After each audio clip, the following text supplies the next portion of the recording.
गुरु को कीजय दंडवत, कोटि कोटि प्रणाम। कीट न जाने भृंग को, गुरु कर ले आप समान। गुरु मूरति गति चंद्रमा, सेवक नयन चकोर। आठ पहर निरखत रहूं, गुरु मूर्ति की ओर। परम मंगलमय संत समाज, सत्संग प्रेमी सज्जनों, माताओं बहनों एवं प्यारे बच्चों, आप सब लोग बहुत ही शांति का परिचय देते हुए और कुछ ज्ञान और कल्याण संबंधी चर्चा आपके बीच में यहाँ प्रस्तुत कर रहे हैं। बंधुओं, जीवन की चर्चा जो यहाँ पे हो रही है, इसको हमें समझना है। जीवन की धाराएं मैंने थोड़ी सी कल चर्चा की थी। दो धाराएं हैं जीवन की, एक व्यवहारिक और एक आध्यात्मिक। मैं आपके बीच में व्यवहारिक जीवन के कुछ सूत्रों पर चर्चा करूंगा और उनको हम सबको मिलकर समझना है। व्यवहारिक जीवन का पहला सोपान, पहला चरण है कि हम कैसे सुख से जीवन को जी पाए। तो सुखी तो हर कोई होना चाहता है। जब से हम पैदा हुए हैं और जो हमारी जीवन की यात्रा है, बचपन से लेके किशोर अवस्था, फिर जवानी की अवस्था, फिर अधेड़ की अवस्था, फिर बुढ़ापे की अवस्था, फिर जर्जरता की अवस्था, तब जाके मृत्यु की यात्रा हम तक पहुंच पाते हैं। तो उस बीच में जिस स्तर पर, जिस ग्रेड पर हम हैं, वहां पर हमने क्या खोजा? सुख खोजा। लेकिन क्या सुख मिला? पैदा होने के बाद में जब बड़े हुए, जब छोटे थे तो माँ की गोद से बढ़कर के संसार में कहीं सुख नहीं था। माँ की गोद कहते हैं भगवान या मालिक खुदागार जिसको कहते हैं, जो माँ की गोद है वो भगवान का घर है। माँ की गोद जन्नत के समान है। लेकिन जब बालक कुछ बड़ा होता है, बचपन में प्रवेश करता है, शिशु से जब वो बचपन में प्रवेश करता है तो फिर माँ की गोद अच्छी नहीं लगती। वो कितना बांध करके रखेगी, कितना लाड़ प्यार करेगी, कितना पुचकारेगी, लेकिन उसका मन जो होगा कि उसी उम्र के बच्चों के साथ मिट्टी में खेलना और मिट्टी में खेल करके भूखे प्यासे रह करके, उस भूख में, उस प्यास में जो आनंद है, वो जो खेल में आनंद है, वो भूख प्यास सब कुछ भुला देता है। किसमें सुख खोजा? उसने सुख की अनुभूति करी, उसने सुख की अनुभूति खेलने में की। फिर आगे जीवन बढ़ा, तो जीवन को बढ़ने के साथ साथ उसको सुख के सपने दिखाना शुरू किया गया कि बेटा तुम यार पढ़ लिख लोगे तो डॉक्टर बन जाओगे, मास्टर बन जाओगे, इंजीनियर बन जाओगे, कलेक्टर बन जाओगे, जज बन जाओगे। लेकिन शर्त क्या है कि जब तुम पढ़ोगे लिखोगे, कहते ना पढ़ोगे लिखोगे बनोगे महान, और खेलोगे कूदोगे होगे खराब। ये हमारे पिताजी कहते थे। बच्चों को एक दिखाया गया, क्या? एक सपना दिखाया गया, एक संभावनाएं जगाई गई, एक उद्देश्य जागृत किया गया। और जो बच्चे नहीं जाते थे, नहीं जाने का मन होता तो उनको जबरदस्ती ठेल ठेल करके, और फिर आदत बन गई, फिर हैबिट में आ गया। तो सुबह उठे स्कूल, फिर घर लौटे, तो एक सपना हुआ कि भाई पढ़ लिख लेंगे, थोड़ा सा कुछ हो जाएंगे। देखिए, सुख की खूटियां बदल रही, सुख नहीं मिल रहा। सुख की खूटियां बदल रही, जगह बदल रही, दरें बदल रही, लेकिन सुख नहीं मिल रहा। फिर क्या करता है, पढ़ लिख लेता, high school, inter, BA, BSc, MSc, जितनी डिग्रियां थी, बीएड वगैरह, जो कुछ एमएड, जो कुछ कर पाया किया, कोशिश किया, सुख, नौकरी भी मिल जाए, नौकरी भी मिल गई। फिर क्या हुआ कि भाई ऐसा है, सुख ऐसे नहीं मिला जब तक घर शादी नहीं हो जाएगी। भाई एक सुंदर सुशील कन्या से के साथ ब्याह भी हो गया। देखिए खूंटियां बदल रही, जीवन बढ़ रहा, बच्चे हो गए, सोचा कि यार शादी होने के बाद बच्चे हो जाए तब सुखी हो जाऊंगा, बच्चे भी हो गए कि बच्चे यार बड़े हो जाएंगे, जिम्मेदारियां कम हो जाएंगी, बच्चे बड़े हो गए, फिर भी सुखी नहीं हो, अच्छा चलो शादी कर देंगे, शादी कर दिया। कुल मिलाकर के आपके जीवन की यात्राएं बढ़ती रही, लेकिन आप सुख नहीं खोज पाए, सुखी नहीं हो पाए। और सुख की तलाश करते करते, साहब ने कितनी सरल, आपने दोहा सुना होगा, आपने कक्षा 1-2 के पाठ्यक्रमों में भी पढ़ा होगा। क्या साहब ने कहा कि कस्तूरी कुंडल बसे मृग ढूंढे फन माए, ऐसे घट घट राम है दुनिया जानत नाय। किसके लिए? जिस तरह मृग जो है पानी की तलाश के लिए भटकता रहता है, ऐसे हम सुख की तलाश में भटकते हैं।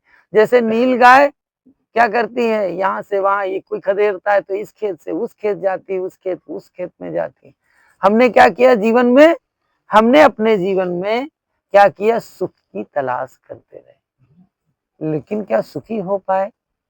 हम जहां सुख खोज रहे हैं, हमारे ज्ञानी जन कहते हैं, हम विषय प्रपंच में सुख को खोजते हैं, वो नहीं मिला, आप खोजते रहो, बड़े बड़े खोज खोज करके चले गए। कोई धन में सुख माना तो बड़ा किसी ने लूटपाट करी, औरंगजेब, सिकंदर, लादिन जैसे लोग, चंगेज खान, तैमूर लंग आए इस दुनिया को ऐसे झिझकोर हिला करके रख दिया, ऐसे हिला के रख दिया कि एक बार तो दुनिया उनसे इतना भयभीत हो गई कि यार अब क्या होगा।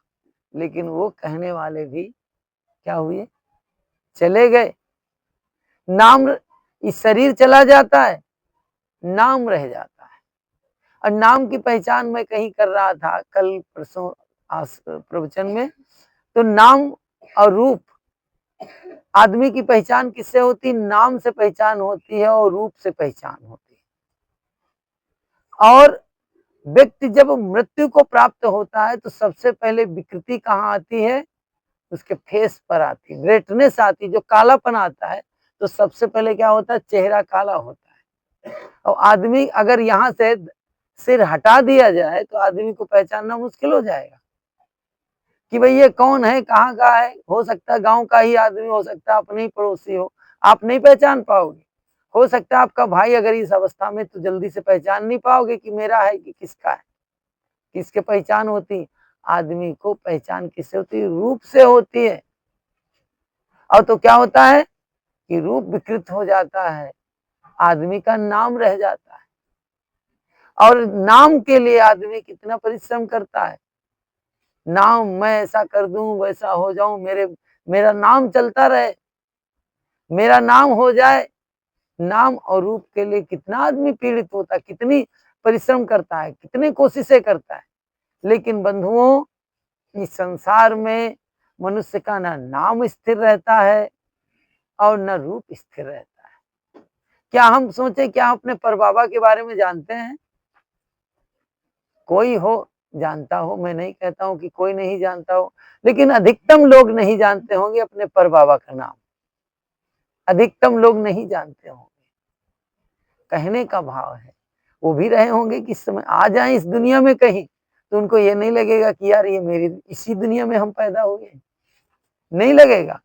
कहने का भाव है कि जीवन में अगर सुख की तलाश करते करते आदमी क्या करता है, इस शरीर को सुखा देता है।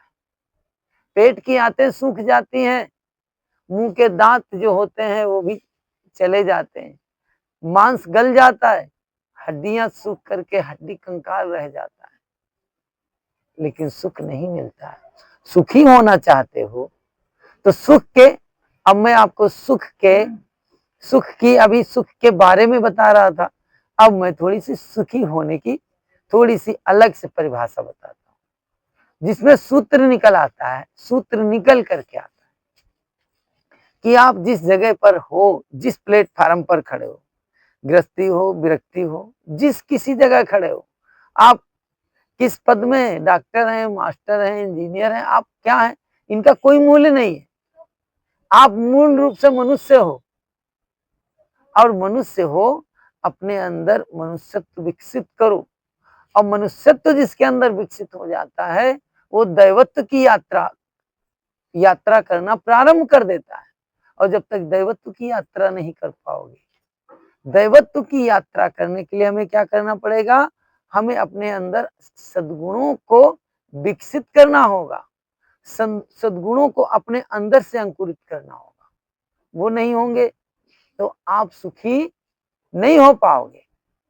तो सुखी होने के लिए हमें क्या करना है कि हम जो शिकायत करते हैं, जिस मैंने कहा व्यवहार, मैंने शुरुआत में कहा कि मैं आपको व्यवहारिक जीवन के पर कुछ सूत्रों पर चर्चा करूंगा। तो आपको क्या करना है कि आप घर में रहते हैं, घर में रहते हुए भी आप एक असंगता का भाव रखें, परिवार के साथ कर्तव्य का पालन करें, और कर्तव्य का पालन करते हुए असंगत्व का भाव रखोगे तो क्या होगा कि जीवन में सुखी रहोगे। ज्यादातर लोग दुखी हैं अपने ऊपर सर पर भार रख करके, बोझ रख के, बुढ़े हो गए फिर भी अपने ऊपर रखे हुए। साहब कबीर ने बहुत बढ़िया कहा, अरे भूले मन, अरे भूले लोगों, साहब कहते रे समझ के लाद लदनिया। थोड़ा ये जो लदनी लाद रखो, लदनी कहीं और, सर पे बुढ़ापे में कुछ लदनी नहीं रखी जाती, बोझा नहीं रखा जाता, अपना शरीर तो बोझा हो जाता है, चलते नहीं बनता है।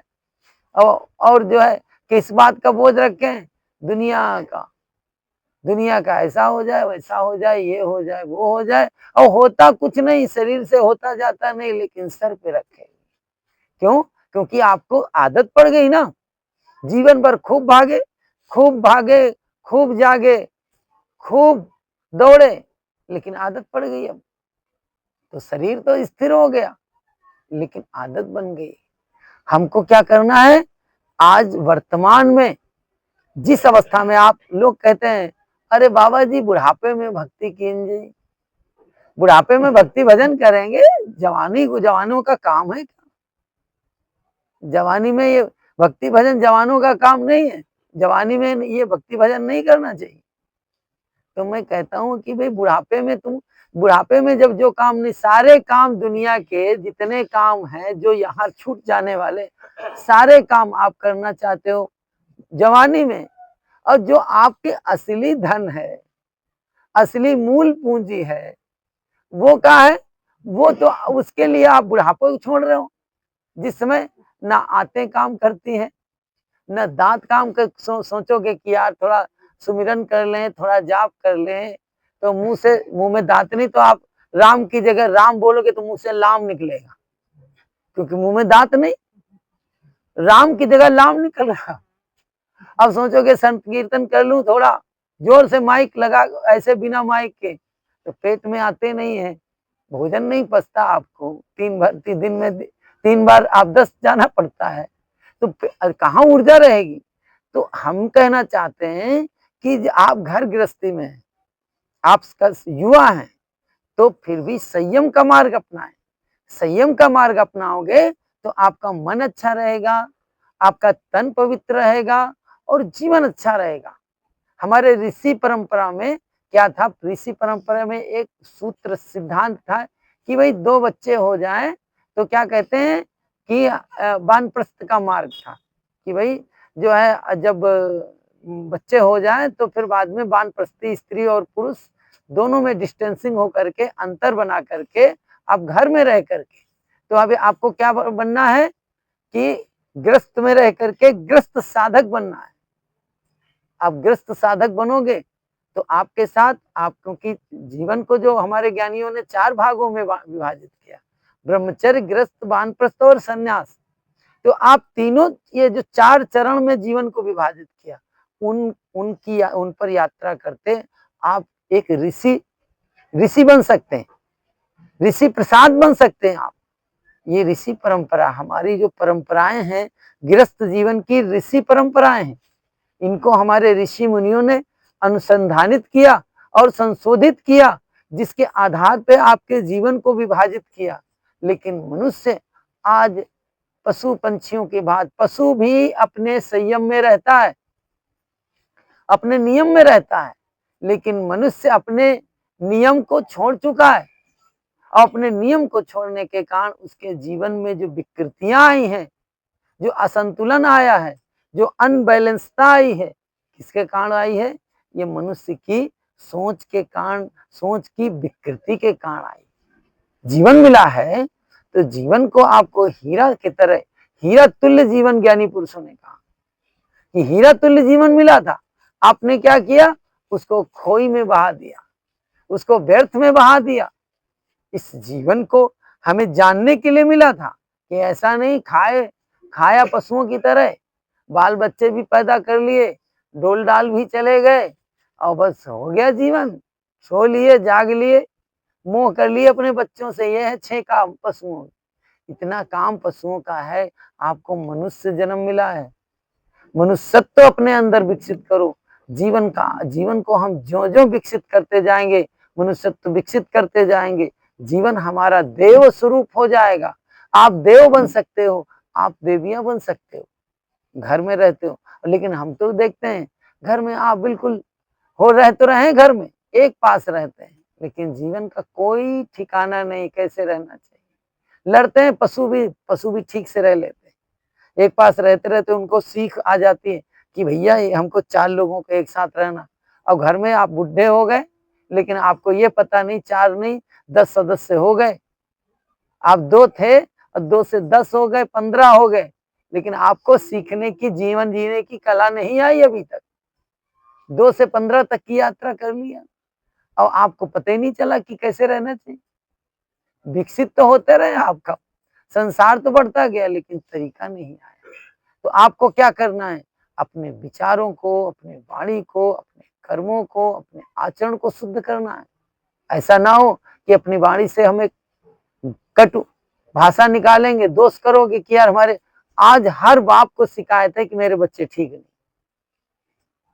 हर बाप को ये जो है शिकायत है कि मेरे बच्चे ठीक नहीं है। पहले के अच्छे थे, पर पहले आपने देखा नहीं था ना, इसलिए आज आप भी आप बच्चे की तरफ देखते हैं। कभी आप भी तो बच्चे रहे होंगे किसी के, आपका जीवन कैसा था? अपनी तरफ देखा? नहीं देखा। आप शिकायत कर रहे हो बच्चे ही तो आपकी फोटो कॉपी हैं।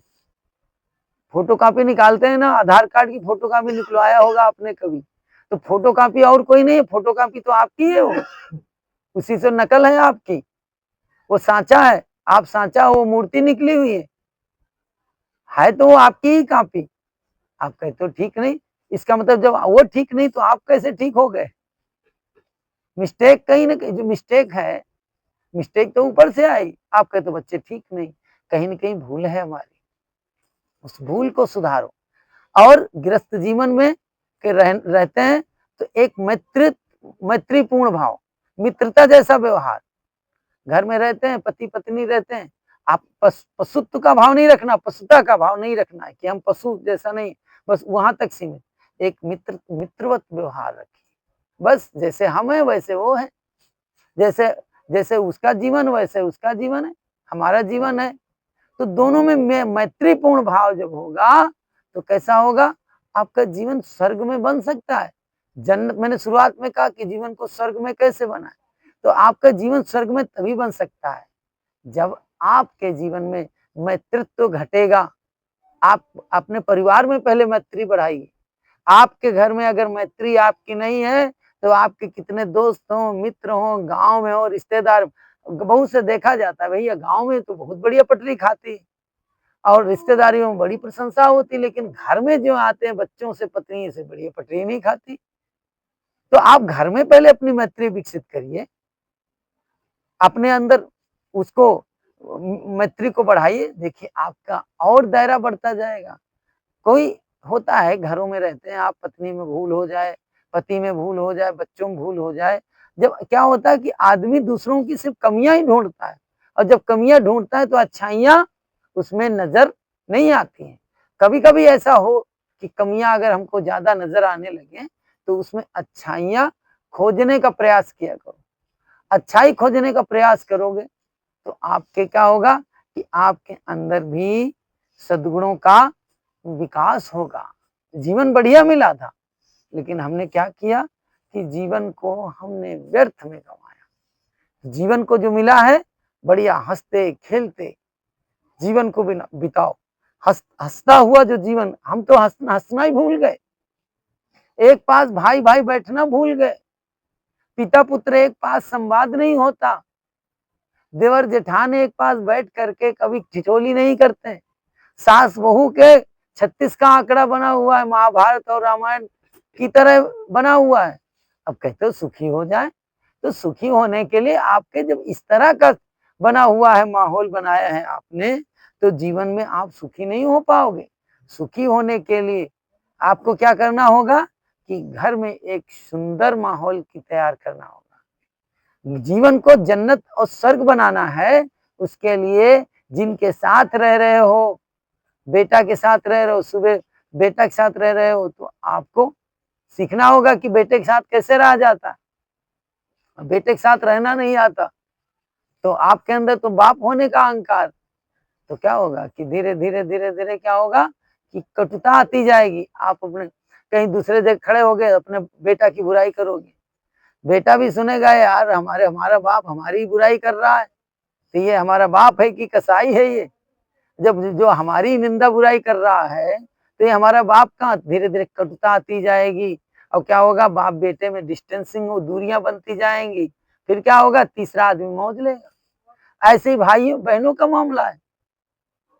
क्या होगा कि माताएं अपने बहुओं की बुराई करेंगी तो तीसरा भी मौज लेगा। तो हमें क्या करना है, जो समस्याएं हो आपस में सुलझाने की कोशिश करो। देखो जीवन आपका है, आपका जीवन आपके हाथ में, बनाना चाहो जैसा भी बनाना चाहो आप जीवन को बना सकते हैं। और जीवन बनाना चाहो बना लो, और भाई बिगाड़ना चाहो तो बिगाड़ लो, आपके हाथ में। अब कहोगी नहीं ऊपर भगवान कोई बैठा है तो हमारा भाई बना देगा, भगवान ऊपर से कहीं कोई नहीं बनाता है। ये अपना भरम निकाल देना। आप मंदिर में जाते हो तो मंदिर के भगवान असली भगवान नहीं है, वो डुप्लीकेट भगवान है। वो आप जैसा आपकी मूर्ति वैसी मूर्ति वहां रखी हुई, आपका ही स्वरूप है उसमें, दूसरा कोई स्वरूप नहीं है। आपसे अपनी तरफ लौट करके देखो, अपने आप को अपनी तरफ घूम करके देखोगे तो आप जो भगवान आप में बैठा है वही भगवान है। कहीं भगवान भगवती के पीछे भागने और जागने की जरूरत नहीं है। लोग भगवती भगवान के पीछे असली भगवान को मानते नहीं है। घर के जो असली भगवान को तो कूड़ा कबाड़ की तरह मान कर रहे हैं व्यवहार, और नकली भगवान के भोग लगाते हैं। कैसे होगा, भगवत्ता कैसे आएगी। तो भगवान आपके घर में है, आपके माता पिता भगवान है, संत गुरु भगवान है, अपने से बड़े बुजुर्ग भगवान है। उनको क्या करना है, उनका आदर करना है, उनका सम्मान करना है, उनका प्रेम करना है, उनके प्रति हमारी जो शिष्टाचार का व्यवहार है उसका सही सही ढंग से पालन करना है। यही सबसे बड़ी पूजा है। व्यवहार के जगत में जो हम कर्म कर रहे हैं उनको पवित्र भाव से, चाहे झाड़ू लगाना हो, भोजन बनाना हो, लेटरिन साफ करना हो, कोई काम कोई छोटा बड़ा नहीं होता है। सारे काम अगर हमें क्या करना है, समर्पित भाव से करते हैं तो वो पूजा बन जाएंगे। तो बंधुओं, हमने आपके बीच में थोड़े से सूत्र, थोड़ी सी बातें रखी कि आप सुखी कैसे हो पाओगे, उस पर हमने थोड़ी सी चर्चा की।